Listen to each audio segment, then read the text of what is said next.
I once was lost, but now I'm found. All because of Jesus. He will never let me down. Listen, I once was lost, but now I'm found. 'Cause I got Jesus, He won't let me down. He had a plan for you and me when He died on Calvary. I once was lost, but now I'm found. Now I'm found. I got Jesus, He won't let me down. He had a plan for you. All right, what's going on, everybody? Welcome back to another Real Talk video with your boy JT. I pray y'all are still having a wonderful, blessed day as we thank the Most High for so much. My title now says, they make their money off of the black community. This is a video response back to you, Sister Asia01. You looked at the video I did yesterday about how long do you think you can sell dope. And you had a powerful email about why the black community is like it is, and you know, why is it so many people other than the black race make so much money off the black community. Excellent email, excellent point, and I'm gonna just hit you back with this quick video response because a video like this is very easy for me to do. Now, let me say this before I get started. I have no problem with color. I have no problem with people race, even though people have a problem with mine, but not all. When you start talking, I'm going to use the term black, sister, but I really don't like to use the term black because that's not what we are. We just accepted that from what they want to call us, but we are not black. But in this video, I'm going to use the term black. Y'all, anybody that watch me know I don't care nothing for that title black man or black community, black church, all this black stuff. We need to learn who we are. But let me just give you something to think about. In the black community, you got to take control. And instead of us coming together and taking control, we stay separated. We stay so divided up. I'll give you a great example. Look at how many churches you got on one street. You got churches across the street from each other, 5 or 6 on one street, who don't even get along nor fellowship with one another. I'm not saying all churches are like this. You got big and money-hungry preachers. I'm not saying all. So, when you see division and it never gets straightened up, you just see another way to keep getting divided. Another way to keep getting divided, excuse me. So, with no control being taken, everybody scattered. You see that system of Satan. And the system was designed, teach Holy Spirit, for us to fail. Now, let's just be real. What do you see in the hood? You see selling dope. You see prostitution. You see the crack, the drugs. You see hustling going on. You see pimping. You see stealing. You see crooked police. You see black on black crime now higher than ever. You see all this going on. But nobody is taking control. And you got to ask yourself, is it really the white man? That's all we keep saying this for years. Man, the white man, or it's the, you know, it's the government fault, this and that. What else do you see? Section 8. You see government. You see more and more black people dependent on the government. And the more and more the government gives you, the more and more they're going to control you. Most people don't catch that. Now, let me flip this video around because now I'm going to bring you to my point. In spite of all this messed up stuff that I'm saying about the black community, and I mean this out of love, no, it don't matter how messed up the hood is, how ghetto it look, how disgusting, how trashed out it is, what do you see? You either see the Koreans got a store there, or you see the Chinese got a store there. How often do you see a black man or a black woman own their own business nowadays? Rare. But just catch what I'm saying. In the midst of the messed up churches and the drugged out, pimped out community, there's a store right there in the middle who make all their money off that messed up community. Let's just say the Koreans, and Much love to Korean people and Chinese people. I have nothing against people. Once again, I'm making a fact. They set their stores up right there. And it don't matter what's going on in the hood. Nobody takes control of they store. You know why? Because they're about their business. In their business, they making all their money once again off of us. Do you think I can go over to China right now and say I'm coming over here to set up me a Chinese food place? I'm gonna set this up over here in China or Chinatown. Do you think they're gonna let me over there and do that? I'll probably be dead before the week is up. Do you think I can go to Korea and start up a business and say I'm gonna do this over here, I'm gonna do that? I wouldn't even make it. But why is it they can come to the poorest neighborhood and set up their business and make a killing off of their bird? The food they selling? Come on, y'all, let's keep it real. The Lotto, them little stores, I call them pop and mom stores, and they the ones that work all the hours, or their kids work the hours, and they make a fortune off of that poor black community. Ain't no way I can go over in Chinatown and set up shop like they do over here. They business minded, while we still being hood minded. They business minded while we being hustle minded. I gotta hustle just to get by. They business minded while we gotta get rich quick scheme minded. They own their stores. They don't take they money and put into a black, you don't even see no black bank. Where do you think they store that money if they don't store it themselves?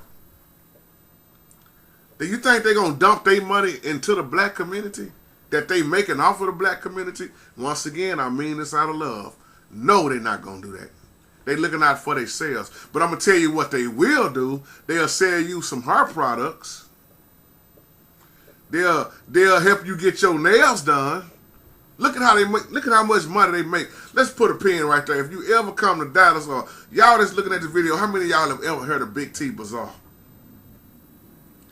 Big T Bazaar makes so much money, and every time you turn the corner, that's a Korean right there selling you hair. I know women that spend $500 or $600 on hair. You can go to the end of my street right here, sir. It's a Korean that she'll do your nails.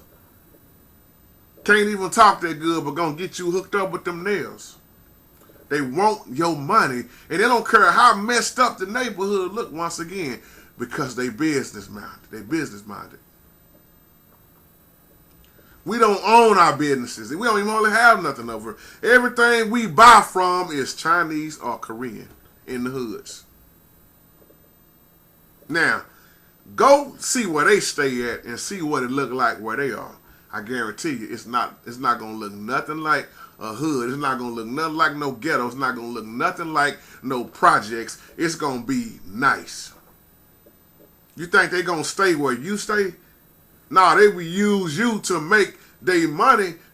They'll use a jacked up place so they can have a nice place. Am I mad at them for doing that? Nah. Question is, what's wrong with us? Why we don't own nothing?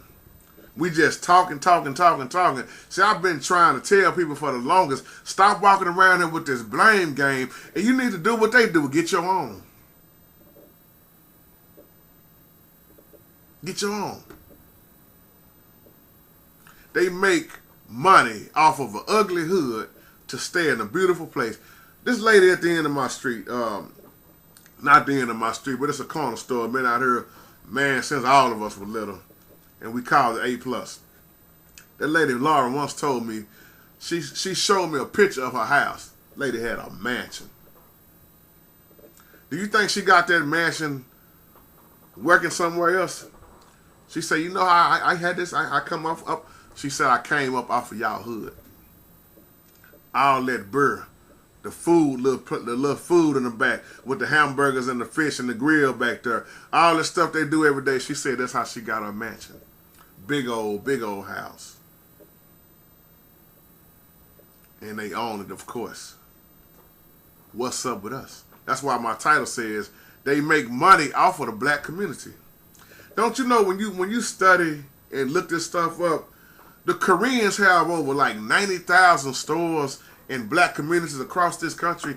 90,000. Do you know how much that is? That's why I'm going to keep using the example. Look at how much they make off the nails and the hair. You rarely find sisters now who wear their own hair. I'm just keeping it real. I'm not knocking you. You want to put tracks in your hair and wigs, do what you do. If you think that's what make you look pretty, I'm not here to judge that. I'm making a point. You was already wonderfully made to me. Now, if you got something like cancer or something, your hair falling out, I understand that. But it's so many sisters that don't even understand that they selling you an image and you feed into that image. So they see another way to make money. They already got you on the nails so they can get you on the hair. And then next thing you know, they got you on the clothes. They got you on the cosmetics. Everything they selling is an image. And you say, ooh, that look good right there. Man, I went in a wig shop the other day. It blew my mind. It was a big old warehouse. I couldn't believe it. Never seen one that big. And who you think was working at the counter? I'll leave that alone. They have over 90,000 stores in black communities. So I get tired of black folk, well, this the city's responsibility. You know, this is why all these drugs and this and that. When are we going to educate our people? When you going to grow your own food? When you going to set up your own store? And stop talking about the white man. I remember my beautiful sister B. Jackson on here was telling me how she was making her own, I think, deodorant. She was making her own toothpaste. Started making her own stuff because that's another thing. When you start talking about these cosmetics and all this stuff that you putting in your skin, it's causing skin cancer and all kinds of diseases. You got to be careful with this stuff. But so many of us, we won't even check in or nothing. We just accept it. Oh, that look good. Everything that look good to you ain't good for you. But when are we going to check ourselves? If you look throughout the Bible, you oftentimes see where they got rich off the poor. How can the rich stay rich if they don't have nobody to rob? They get rich off of the poor. Take this corner store right here I'm talking about, A+.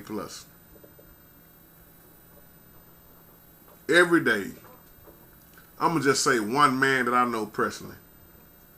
He buying 2 40 ounces before it hit noon. And he gets cigarettes every day. Then he go back and play the lotto probably 2 or 3 times a day. Pick 3 game, I should say. All day long. Every day, all day. That's the same thing that he do. And he the main one keep talking about if I could just get like these Koreans and her, I wouldn't have to work no more. And he can't even see how he wastes his money every day. See, so many people got more than one habit. Smoking ain't enough. They got to drink too, and they gotta gamble. The scratch-offs is not enough. They got to go to the casino after that. And you sitting around there talking about you broke. You're not broke. You are a poor steward. And they see that, and they be like, I know he coming back up here today. They get rich. Really, are you all that poor? If you just add up alone how much money is wasted in 1 year off of one person doing that, it'll blow your mind. See, I work in Highland Park. I don't know if y'all looking at this video, if you're familiar with Dallas, Texas. If you ever come through Highland Park, it's one of the richest communities. And you don't see this kind of stuff in Highland Park. You don't see hood mentality.